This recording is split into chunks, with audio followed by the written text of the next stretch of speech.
Halo guys, assalamualaikum warahmatullahi wabarakatuh. Terima kasih yang udah stay sama channel Yaltisam Official lagi. Semoga kalian sehat, berkabar kalau untuk kita semuanya. Gimana kabar kalian, sehat? Alhamdulillahirobbilalamin. Lebaran cuy, masya Allah. Udah telepon keluarga belum? Ya kan? Ini suami-suami soleh ini yang kehilangan istrinya yang di Hongkong. Kayak Tisam, ingatin istri saya dong. Masa di Hongkong itu dia itu ngambil paperan, emang dia nggak inget anak, nggak inget keluarga? Udah gitu Kak Isam live-nya mabok-mabokan terus Kak Isam. Dosa Kak Isam saya sebagai suami. Iya nggak apa-apa ya. Kita terus berdoa semoga istrinya dibukakan ya pintu pintu hidayahnya supaya ingat anak ya. Mbak, kamu yang peperan ya, yang suka mabok-mabokan nggak ingat anak, jangan berdalih kalian mencari uang yang banyak. Kalau misalkan suami kamu sudah nggak ridho, hati-hati ya, pulang telepon keluarganya ya. Teman Kak Isam yang lagi di rumah sakit juga tentunya diberikan kekuatan, kesehatan, kemudahan dalam proses penyembuhannya. Teman Kak Isam yang bahagia juga tentunya, jangan lupa bersyukur.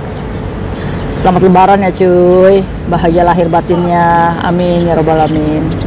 Oke, Kak Isam hari ini mau bahas apa? Ini cuy ya, ini penting Kak Isam bahas supaya kita ini introspeksi.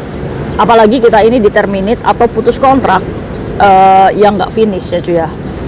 Kalau misalkan nggak finish, kenapa sih kayak Tisam kita tuh harus pulang ke Indonesia, iya kan? Karena imigrasi itu memerangi yang namanya job hopping cuy. Jadi imigrasi itu mencurigai kita nih, kalau kita diputus kontrak pengen berpindah-pindah majikan, mencari salary yang gede atau apapun itu, ya kan? Padahal kita memutuskan kontrak karena majikan kita home office pastinya, ya kan?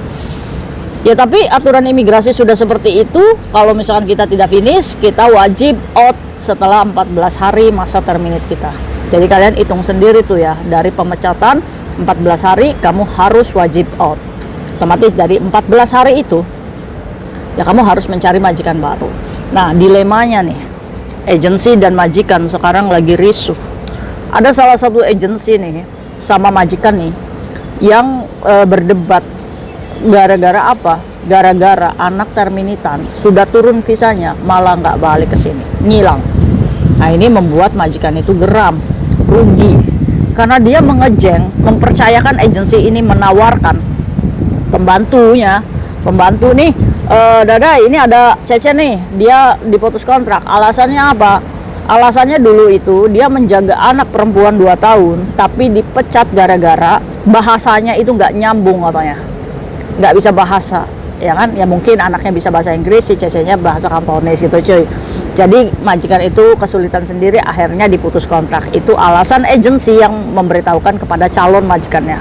Karena si majikan ini datang ke agensi dan mempercayakan ini agensi, serta memberikan nih Cece baru nih, ya kan? Nggak ada pilihan lain selain majikan itu mencoba. Akhirnya apa? Cimenglah tuh mereka. Akhirnya si Cece ini pulang ke Indonesia tunggu visa. Akhirnya apa? Akhirnya setelah visa turun, nggak tahu, nggak bisa dihubungin si Cecenya. Akhirnya apa? Akhirnya majikan kelabakan. Gimana nih? Minta pertanggungjawaban agensi. Dikiranya si agensi itu bohong, memberikan Cece yang sebenarnya sudah memiliki catatan buruk. Kok dikasih-kasih ke kita gitu? Udah gitu kita modalnya udah gede lagi ngejeng itu. Akhirnya si agensi ini memberikan solusi. Ya udah majikan gini, kita ganti Cece aja ya di sini, kita ajukan lagi Cece baru, ya kan? Karena si agen ini sudah merasa bahwa kontrak setelah visa turun itu sudah selesai gitu. Akhirnya apa? Akhirnya uang yang sudah diberikan majikan ke agen itu tidak bisa dikembalikan, nggak bisa di cancel. Yo agen kayak gitu kan ya, nggak mau rugi. Karena visa kemarin itu sudah turun. Itu antara si majikan sama si Cece. Kalau misalkan mau nuntut ya nuntut ke labor. Ya kan? Apakah surat labor itu bisa datang ke Indonesia? Bisa cuy, ada.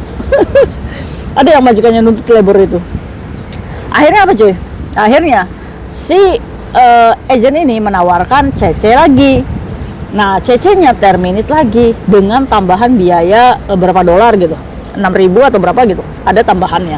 Si majikan ini keberatan, makanya apa? Mempublish lah di media sosial bahwa dia kecewa dengan salah satu agen ini yang sering memberikan Cece yang sebenarnya sudah memiliki catatan hitam. Akhirnya apa cuy? Dari postingan majikan ini yang memviralkan, Akhirnya apa? Banyak yang komen, oh iya saya juga pakai agent itu, katanya. Akhirnya apa? Si agent ini meminta untuk postingannya di take down dengan memberikan garansi 1 CC untuk si Lopan ini. Akhirnya apa? Tidak mau. Si Lopannya tidak mau. Akhirnya si agent ini akan menuntut majikan ini ya, yang tadi itu, ke jalur hukum. Ayo kita bahas kasus ini. Siapa sebenarnya yang salah? Yang salah adalah pekerja migran yang sudah dibantu mendapatkan majikan, diberikan kepercayaan untuk tunggu visa di Indonesia, tidak balik lagi ke sini. Buat kita cuy, introspeksi. Kalau misalkan kamu sudah berkomitmen untuk kerja di Hong Kong, sudah tahu dengan rekod tidak finish, saat kamu sudah memiliki majikan, komitmen itu harus dijalankan. Jangan karena kalian egois, kalian pulang ke Indonesia ketemu pacar, akhirnya apa? Belendung. Ingat tuh, ada orang yang ikhlas mau ngejeng kamu. Ada orang yang mau cimeng dengan rekod kamu yang determinate. Ada orang yang membelikan tiket pesawat kamu untuk memberikan kamu kesempatan untuk kerja lagi. Sesampainya kamu di Indonesia, kamu mengecewakan banyak orang. Perantara kamu, majikan kamu yang membuat kisruh. Berapa uang yang sudah mereka keluarkan untuk mengejeng kita bekerja kembali. Saat mereka memberikan kesempatan, begini balasan kamu? Kaisam sakit hati ya. Kemarin itu mbaknya yang Kaisam tolong nggak balik lagi ke sini. Itu salah satunya. Kayak Tisam nggak meminta jaminan loh dari dia, tapi dia nggak bisa amanah, ya kan? Untung agent yang memproseskannya ini bisa ngomong baik-baik sama majikan. Kalau kejadiannya, kasusnya sampai di full up ya di media sosial, mau jadi apa kamu? Udah kamu pulang, hamil bukan dengan suamimu, nggak bisa balik lagi ke sini. Aduh, pusing deh Kaisam. Maka dari itu ya cuy ya, buat kalian yang sudah diberikan kesempatan pulang ke Indonesia hanya untuk menunggu visa, bertanggung jawab. Balik lagi ke sini setelah visa kamu turun. Karena dampaknya akan ada saat kamu tidak balik lagi ke sini. 2 tahun, 3 tahun kemudian saat kamu balik lagi ke Hong Kong. Apakah rumit kayak Tisam? Rumit. Kamu harus memberikan laporan ke imigrasi kenapa kamu tidak datang saat visa turun. Ya.